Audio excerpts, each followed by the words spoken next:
ഷല്ല മുണ്ടിയോ എന്ന പെൺകുട്ടിക്ക് ആ രാത്രി ഉറങ്ങാനായില്ല. ഓഫീസിൽ നിന്ന് തിരികെ വരുമ്പോൾ വഴിയരികിൽ ഈ വൃദ്ധനെ കണ്ടതാണ് കാരണം. സാവോപോളോയിൽ ഏറ്റവും തണുപ്പുള്ള രാത്രിയായിരുന്നു അന്ന്. റോഡരികിൽ വലിച്ചു കെട്ടിയ പ്ലാസ്റ്റിക് ഷീറ്റിനടിയിൽ ഒരു പുതപ്പ് പോലുമില്ലാതെ ആ വൃദ്ധൻ ഇന്ന് രാത്രി തണുത്തു മരിക്കും.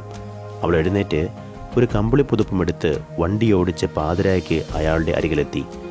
അയാൾ തണുത്ത് വിറച്ച് കൂനിക്കൂടിയിരുന്ന് എന്തൊക്കെയോ കുത്തിക്കുറിക്കുകയാണ്. നന്ദിപൂർവ്വം പുതപ്പ് സ്വീകരിച്ച ശേഷം അയാൾ അവൾക്ക് ഒരു തുണ്ട് കടലാസ് കൈമാറി. വീട്ടിലെത്തി ആ കടലാസിലൂടെ കണ്ണോടിച്ച ഷല്ല അത്ഭുതപ്പെട്ടു പോയി. മനോഹരമായ ഒരു കവിത. പിറ്റേന്ന് രാവിലെ അയാളുടെ അരികിലെത്തി സംസാരിച്ചു. അയാൾ ഒരു കടലാസ് കെട്ട് അവളെ കാണിച്ചു കൊടുത്തു. മുഴുവനും സുന്ദരമായ കവിതകൾ. വർഷങ്ങൾക്ക് മുൻപ് ദാരിദ്ര്യം മൂലം ജോലി അന്വേഷിച്ച് വീട് വിട്ടിറങ്ങിയതാണ്. ചെറിയ ചെറിയ ജോലികൾ ചെയ്ത് കഴിഞ്ഞു പോരുകയായിരുന്നു. രോഗങ്ങളും സാമ്പത്തിക ക്ലേശങ്ങളും വന്ന് ജീവിതം തെരുവിലായി. വീട്ടിലേക്ക് തിരിച്ചു പോകാൻ അഭിമാനം സമ്മതിച്ചില്ല. ചെറുപ്പം മുതലേ വായനയും എഴുത്തും വലിയ താല്പര്യമായിരുന്നു. അതൊരിക്കലും മുടക്കിയില്ല. മനസ്സിൽ വരുന്ന ആശയങ്ങൾ കടലാസ് തുണ്ടുകളിൽ കുറിച്ചു വയ്ക്കുമായിരുന്നു. ഭിക്ഷ തെണ്ടി ജീവിച്ചു വരികയായിരുന്നു. മിക്കവാറും ദിവസങ്ങളിൽ പട്ടിണിയായിരുന്നു. തണുത്തു മരിച്ചു പോകും എന്ന് കരുതിയ രാത്രിയാണ് മാലാഖയെപ്പോലെ ഒരു പുതുപ്പുമായി ഷല്ല വന്നത്. ഷല്ല അയാളുടെ കവിതകൾ ലോകത്തെ അറിയിക്കാൻ തീരുമാനിച്ചു. ഫേസ്ബുക്കിൽ ഒരു പേജ് തുടങ്ങി. കവിതകൾ ഓരോന്നായി പോസ്റ്റ് ചെയ്തു. ദിവസങ്ങൾക്കുള്ളിൽ ബ്രസീലിൻ്റെ നാനാഭാഗങ്ങളിൽ നിന്നും അയാളുടെ കവിതകൾക്ക് ആരാധകരായി. ഭിക്ഷക്കാരനായ കവിയെ തേടി പല നാടുകളിൽ നിന്നും ആളുകൾ എത്തിത്തുടങ്ങി.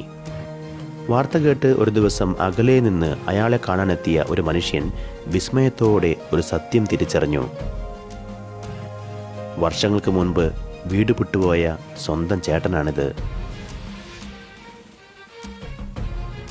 ഇന്ന് ബ്രസീലിലെ ആരാധ്യ കവിയായ റെയ്മണ്ടോ അരൂഡയുടെ ജീവിത കഥയാണിത്.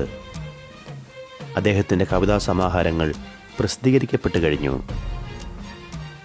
അദ്ദേഹത്തെക്കുറിച്ച് ദ കണ്ടീഷൻഡ് എന്ന പേരിൽ ഒരു സിനിമ ഇറങ്ങി. പ്രതീക്ഷയാണ് ഒരു മനുഷ്യന് വഹിച്ചുകൊണ്ട് നടക്കാവുന്ന ഏറ്റവും കനമുള്ള ഭാരം. തൻ്റെ ഒരു കവിതയിൽ അദ്ദേഹം പറയുന്നു,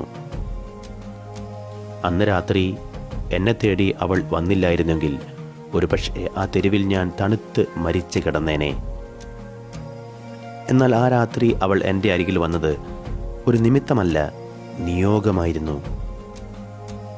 സ്വപ്നങ്ങൾ പ്രതീക്ഷ കൈവിടാതെ പിന്തുടരുന്ന എല്ലാവർക്കും പ്രത്യാശ നൽകാനുള്ള ജീവിത നിയോഗം.